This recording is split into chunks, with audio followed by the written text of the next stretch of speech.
Hello students, आज हम continue करेंगे सीरीज जिसमें हम सीबीएसई कंपार्टमेंट के इकोनॉमिक्स का जो सब्जेक्ट है हमारा उसका पूरा सिलेबस कंप्लीट करेंगे 1 मंथ में। कल हमने balance of payment chapter discuss किया था। आज हम डिस्कस करेंगे फॉरेन एक्सचेंज रेट चैप्टर। तो फॉरेन एक्सचेंज रेट, तो इससे पहले हम समझे कि फॉरेन एक्सचेंज होता क्या है। तो जनरली जब हम किसी एक कंट्री से इंटरनेशनल ट्रेड करते हैं तो उस इंटरनेशनल ट्रेड के लिए हमें क्या चाहिए होगा, करेंसी चाहिए होगी उस पर्टिकुलर कंट्री की। तो सिंपल है, यदि हम अमेरिका से अगर कोई ट्रेड करें, इंपोर्ट एक्सपोर्ट करें, तो जो पेमेंट होगी अमेरिका को वो काय में होगी, हमारी डॉलर में। तो इसका मतलब है जब भी कोई एक कंट्री और दूसरी कंट्री से जब ट्रेड होता है तो वहां पे फॉरेन करेंसी का इन्वॉल्वमेंट होता है जिसको हम फॉरेन एक्सचेंज कहते हैं। कि जैसे आज आप अभी प्राइस देखते होगे कि $1 जो है वो 80 रुपीज का है या 82 रुपीज का है। इसका मतलब क्या है, यदि आपको $1 परचेस करना होगा तो आपको कितना रुपए पे करना पड़ेगा, 82 रुपीज। तो ये है एक्सचेंज रेट एक तरीके से। तो all the countries have their own currencies which they are readily with in their respective territory. For example India में जैसे रुपए है, यूएस में डॉलर है ना। तो इसी तरीके से currency of one country is generally not accepted in some other countries. तो in case of international payments हमें क्या चाहिए होगी, currency of one country has to be converted into currency of another country because every country wants the payment, है ना, in its own currency. तो हम भी यदि किसी बाहर फॉरेन कंट्री से कोई पेमेंट लेंगे तो काय में लेंगे, रुपीज में लेंगे। तो वो कंट्री पहले क्या करेगी, जो भी उसकी करेंसी होगी डोमेस्टिक, उस करेंसी को कन्वर्ट करेगी और फिर हमें रुपीज में पेमेंट करेगी। तो in other words foreign exchange क्या है, is the conversion of one country currency into another country. तो ये हमें ध्यान में रखना है। अब फॉरेन एक्सचेंज रेट क्या होता है, तो रेट का मतलब क्या होता है, वो रेट मतलब रेट का मतलब क्या हो गया, रेट का मतलब हो गया कि जिसपे हम एक करेंसी को दूसरी करेंसी में एक्सचेंज कर सकते हैं। जैसे मैंने अभी आपको एग्जांपल दिया कि 82 रुपीज आपको देने पड़ेंगे कितने डॉलर के लिए, $1 के लिए। तो यहाँ पे एक्सचेंज रेट कितना हो गया, 82 रुपीज। तो foreign exchange rate refers to that rate at which one currency is exchange for the other. It represents the price of one currency in terms of another currency. तो इसी के साथ साथ हमारे पास दो टर्म्स निकल के आते हैं। पहला आता है करेंसी डेप्रिसिएशन। तो करेंसी डेप्रिसिएशन क्या होता है कि जब हमारी डोमेस्टिक करेंसी की वैल्यू डिक्रीज हो जाए इन टर्म्स ऑफ फॉरेन करेंसी, इसको आप कहते हो करेंसी डेप्रिसिएशन। इसमें क्या होगा, हमारी जो डोमेस्टिक करेंसी होगी वो लेस वैल्यूएबल होगी as compare to foreign currency, और हमें ज्यादा डोमेस्टिक करेंसी की रिक्वायरमेंट होगी to pay the foreign currency. ठीक है, जैसे अगर मैं बात करूं अभी $1 82 रुपीज का है और ये 85 रुपीज का हो जाए तो इसको बोलेंगे करेंसी डेप्रिसिएशन। ठीक है, तो डेप्रिसिएशन का मतलब है जब आपको हाई प्राइस पे करना पड़े अर्लियर से तो उसको आप करेंसी डेप्रिसिएशन कहते हो। अब इसका इफेक्ट क्या होगा डोमेस्टिक करेंसी पे, तो हमारा जो एक्सपोर्ट होगा वो बढ़ जाएगा। क्यों एक्सपोर्ट बढ़ जाएगा, क्योंकि पहले यदि आप $1 की क्वांटिटी सेल करते थे तो आप 82 रुपीज मिलते थे आपको, अब आप सेल करोगे तो कितने रुपए मिलेंगे, 85 रुपीज मिलेंगे। तो इसका मतलब है जब भी करेंसी डेप्रिशिएट होगी तो इसमें आपका जो एक्सपोर्ट होगा वो इंक्रीज हो जाएगा। क्यों, क्योंकि depreciation of domestic currency means fall in the price of domestic currency in terms of foreign currency. It means the same amount of dollar more goods. हम अब क्या कर सकते हैं, ज्यादा गुड्स परचेज कर सकते हैं from India, thus export to USA will increase, they will become relatively cheaper। दूसरा, हमारा इंपोर्ट कम हो जाएगा। क्यों, क्योंकि पहले अगर हम कोई चीज 82 रुपीज की मंगा लेते थे, अब हमें कितने पे करने पड़ेंगे, 85 रुपीज। तो यहाँ पे हमारा जो इंपोर्ट होगा वो डिक्रीज हो जाएगा। तो depreciation will lead to decrease in import as India will have to pay more domestic currency to import foreign goods. It will lead to fall import as foreign goods are becomely costlier, है ना, relatively costlier हो जाएगा। और हमारी जो national income होगी वो क्या हो जाएगी, नेशनल इनकम हमारी इंक्रीज हो जाएगी। क्यों इंक्रीज हो जाएगी, क्योंकि पहले हमें ज्यादा पैसा कम मिल रहा था, 82 मिल रहा था, अब 85 मिलेगा। और सिंपल है, हमारा एक्सपोर्ट यदि बढ़ जाएगा हमारे इंपोर्ट से तो हमारी जो इनकम होंगी, है ना, रिसिप्ट होंगी, वो बढ़ जाएंगी कैसे, आपकी पेमेंट से। तो जब रिसिप्ट आपकी पेमेंट से बढ़ जाएगी तो यहाँ पे हमारी जो नेशनल इनकम है वो भी इंक्रीज हो जाएगी। ठीक है, अगला हम देखते हैं करेंसी एप्रिसिएशन। तो एप्रिसिएशन क्या होता है, एप्रिसिएशन का मतलब है कि जब हम 82 रुपीज की जगह कितना पे करें, 80 रुपीज, तो इसमें हमें फायदा है, इसलिए हम इसको बोलते हैं करेंसी एप्रिसिएशन। इसका मतलब है जो हमारी डोमेस्टिक करेंसी उसकी वैल्यू क्या हो जाए, इंक्रीज हो जाए, किस करेंसी के फॉर्म में, फॉरेन करेंसी के फॉर्म में। तो domestic currency become more valuable and less of its required to buy the foreign currency. Effect क्या होगा, इंक्रीज, हमारा इंपोर्ट इंक्रीज हो जाएगा। क्यों, क्योंकि पहले कोई चीज आप मंगाते थे 82 रुपीज पे करनी पड़ती थी, अब कितना पे कर रहे हो आप, 80 रुपीज। तो appreciation of domestic currency means rise in the price of rupee in terms of foreign currency. 1 rupee can be exchanged for more dollars with the same amount of money, more goods can be purchased from US। ठीक है, तो dollar वही रहा, एक ही dollar रहा, मगर अब क्या हो रहा है, आपको जो पैसे पेमेंट करनी पड़ रही है वो 82 रुपीज की जगह कितना देना पड़ रहा है, 80 रुपीज। इसके अलावा आपका एक्सपोर्ट डिक्रीज हो जाएगा। क्यों एक्सपोर्ट डिक्रीज हो जाएगा? क्योंकि पहले आप एक्सपोर्ट करते थे तो 82 रुपीज मिलते थे, अब आप एक्सपोर्ट करोगे तो 80 रुपीज मिलेंगे। तो इस कारण से क्या होगा, हमारा जो एक्सपोर्ट होगा वो क्या हो जाएगा, कम हो जाएगा, क्योंकि हमें जनरली जो गुड्स होंगे है ना वो एक तरीके से कॉस्टलियर लगेंगे, है ना, वो मतलब फॉरेनर्स को कॉस्टलियर लगेंगे हमारे गुड्स खरीदने। इसके अलावा हमारी इनकम डिक्रीज हो जाएगी, नेशनल इनकम। क्यों? क्योंकि सिंपल है, यहाँ पे हमारा इंपोर्ट बढ़ रहा है, इंपोर्ट बढ़ रहा है मतलब पेमेंट्स बढ़ रही है, और एक्सपोर्ट कम हो रहा है, इसका मतलब है आपकी रिसिप्ट्स क्या हो रही है, घट रही है। तो जब भी आपका रिसिप्ट्स कम होंगी और पेमेंट ज्यादा होंगी तो आपकी जो नेशनल इनकम होगी वो क्या हो जाएगी, डिक्रीज हो जाएगी। तो ये एक डिफरेंस दिया है हमें, है ना, काय का difference between currency appreciation and depreciation. Meaning हमने देखा decrease in value of domestic currency, यहाँ पे क्या हो जाएगा, increase in value of domestic currency. Effect क्या होगा कि यहाँ पे हमारा जो एक्सपोर्ट होगा है ना वो बढ़ जाएगा, इंक्रीज एक्सपोर्ट हो जाएगा, और यहाँ पे क्या हो जाएगा, इंपोर्ट बढ़ जाएगा। और एग्जांपल यदि देखें तो पहले आप 83 दे रहे थे, अब 85 दे रहे हो, डेप्रिसिएशन 83 दे रहे थे, अब 85 दे रहे हो, है ना। तो पहले आप 83 दे रहे थे, अब 85 दे रहे हो, तो डेट इज डेप्रिसिएशन। अब 83 की जगह 80 दोगे तो आप क्या हो जाएगा, करेंसी एप्रिसिएशन। यदि हम फॉरेन एक्सचेंज रेट की बात करें, मतलब हमने तो ये बोल दिया कि भाई 82 रुपीज की कोई चीज है, 80 रुपीज 84 की है, 80 रुपीज की है, तो ये सिस्टम क्या है, मतलब कैसे डिसाइड होगा कि ये जो रेट है ये डिसाइड कैसे होते हैं। तो ये रेट डिसाइड होते हैं हमारे तीन टाइप रेट सिस्टम से। पहला आता है फिक्स्ड एक्सचेंज रेट सिस्टम, दूसरा आता है फ्लेक्सिबल, और तीसरा आता है मैनेज फ्लोटिंग। हम तीनों को ही डिटेल में डिस्कस करते हैं। फिक्स्ड एक्सचेंज रेट सिस्टम की यदि हम बात करें तो वो सिस्टम है जहां पे सरकार ने क्या करा, करेंसी को फिक्स्ड कर दिया, है ना, मतलब जो रेट है वो लॉक कर दिया। 82 रुपीज है तो 82 ही रहेगा जब तक गवर्नमेंट इसको कम या ज्यादा नहीं करेगी। तो इसका बेसिक पर्पस क्या होता है सिस्टम का, स्टेबिलिटी, है ना, फॉरेन ट्रेड में बनी रहे। क्योंकि सिंपल है, यदि आपका जो डॉलर है, यदि आपका जो डोमेस्टिक करेंसी वो फ्लक्चुएट होता रहेगा तो आपका जो ट्रेड है उस पर भी, जो इंटरनेशनल ट्रेड है उस पर भी फर्क पड़ेगा। तो under this system each country keep value of its currency fixed in terms of some external standard. The value of domestic currency is tied to the value of another currency, it is known as pegging. ये important word है आपका, ठीक है, और ये use होता है काय पे, फिक्स्ड एक्सचेंज रेट सिस्टम।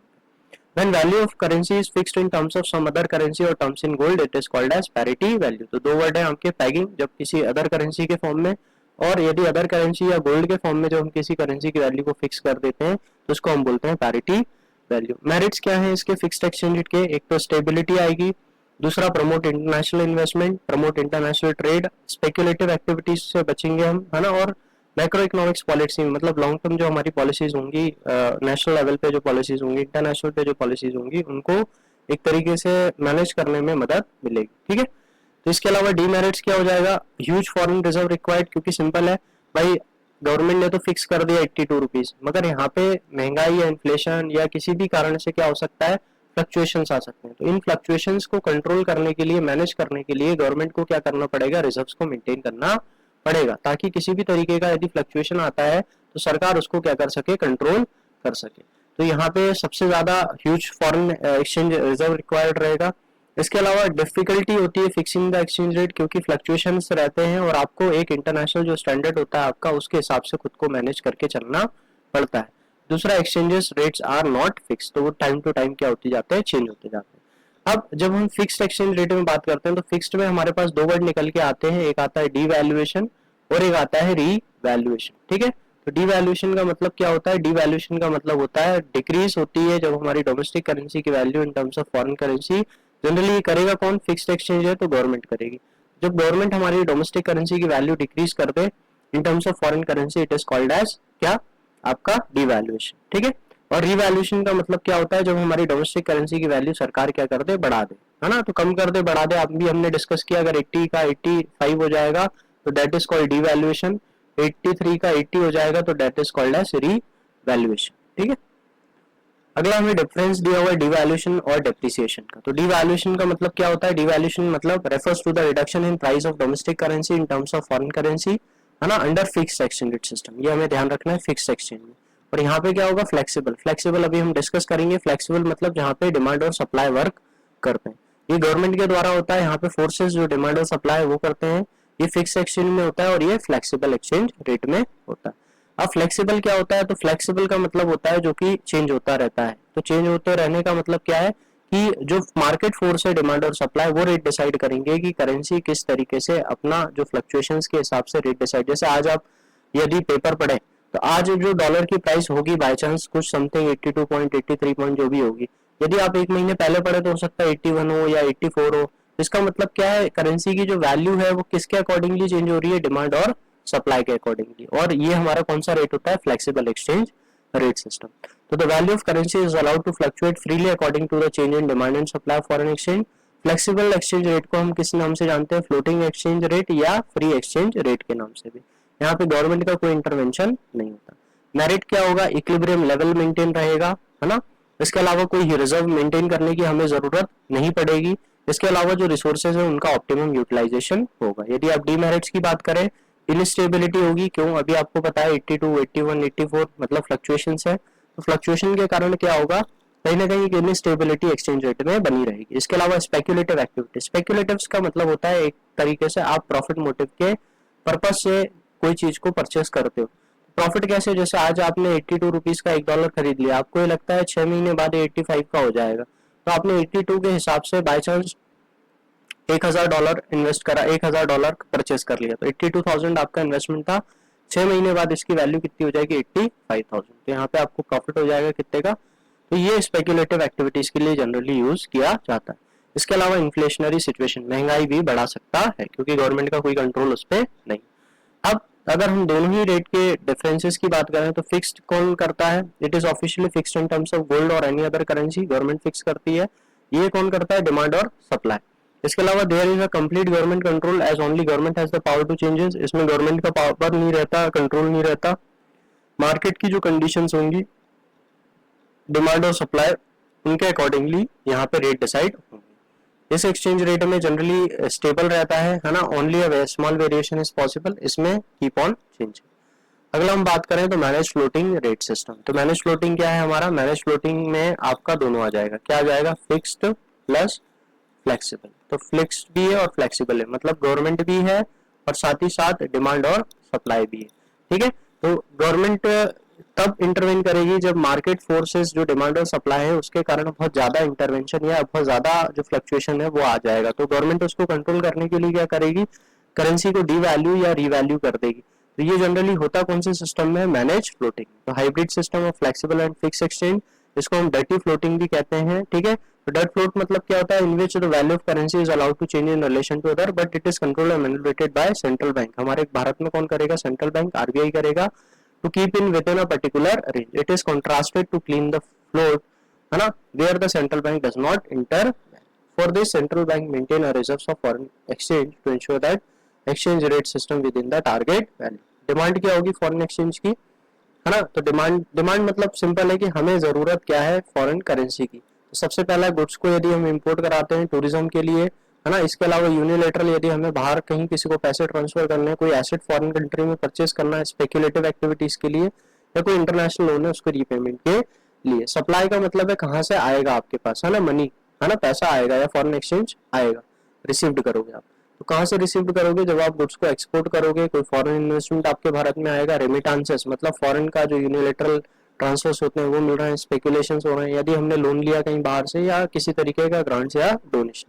ठीक है, इसके बाद हम यदि फंक्शंस की बात करते हैं, लास्ट टॉपिक हमारा फंक्शन ऑफ फॉरेन एक्सचेंज। तो सबसे पहला ट्रांसफर फंक्शन है, मतलब क्या है, वो परचेसिंग पावर एक कंट्री से दूसरी कंट्री को ट्रांसफर करता है, जनरली इन ट्रांजेक्शंस, है ना, जैसे बिल ऑफ एक्सचेंज वगैरह हो गया, टेलीफोनिक ट्रांजेक्शंस हो गया। इसके अलावा क्रेडिट फंक्शंस है, क्रेडिट फंक्शंस का मतलब क्या है, क्रेडिट प्रोवाइड करता है। क्रेडिट प्रोवाइड कैसे, जैसे बिल एक्सचेंज है ना, तो आपने एक मेच्योरिटी डेट दे दी और उसके बाद उसकी पेमेंट होगी, तो एक तरीके से क्रेडिट, उधार पे आपने गुड्स को खरीदा या बेचा, तो कहीं ना कहीं credit is required for this period, है ना। तो ये हमें मिल जाता है, exporter to take position of the goods, sell them and obtain money to pay off the bill. Hedging functions, hedging function का मतलब क्या होगा, जब इंपोर्टर और एक्सपोर्टर, है ना, एक एग्रीमेंट पे आ जाए कि वो गुड्स और सेल किसी फ्यूचर डेट पे आज का जो प्राइस होगा करंट प्राइस के एक्सचेंज रेट के हिसाब से, इसको आप हेजिंग कहते हो। तो हेजिंग का मतलब क्या हो गया, आपने आज का जो प्राइस है आज के प्राइस के हिसाब से उसको क्या कर दिया, लॉक कर दिया जो अपने जो ट्रांजेक्शन है, और फ्यूचर में आप क्या कर रहे हो, उसको बाय या सेल कर रहे हो। तो द पर्पस हेजिंग क्या होता है कि यदि किसी भी तरीके का फ्लक्चुएशन या वेरिएशन आ जाता है, उससे अगर कोई लॉस होता है तो उस लॉस को हम क्या कर सके, रिड्यूस कर सके। इसके अलावा फॉरेन एक्सचेंज मार्केट की यदि बात करें तो दो तरीके के आपके मार्केट है। एक है स्पॉट मार्केट, मतलब it refers to the market where receipt and payment are made immediately, तुरंत के तुरंत पेमेंट और रिसिप्ट हो जाएगी। और फॉरवर्ड मार्केट क्या हो जाएगा, सेल और परचेज ऑफ फॉरेन करेंसी एक फ्यूचर डेट पे, मगर आज जो हमने रेट डिसाइड करा उसके हिसाब से। तो जनरली ये हम हेजिंग के तौर पे भी देख सकते हैं, है ना। तो ये हमारा चैप्टर था फॉरेन एक्सचेंज रेट, आसान चैप्टर था और काफी अच्छा। आप डायरेक्ट क्वेश्चंस इसके आते हैं, आप इजीली इसमें पूरे के पूरे मार्क्स स्कोर कर सकते हैं। आगे भी आपके लिए ऐसे ही वीडियोस आते रहेंगे। अगर आप चैनल पे नए हैं तो चैनल को सब्सक्राइब करें, वीडियो अच्छा लगा है तो लाइक करें, और यदि आपको किसी पर्टिकुलर टॉपिक पे किसी तरीके का आपको वीडियो चाहिए तो आप उसको भी कमेंट करके हमें बताएं। Thank you.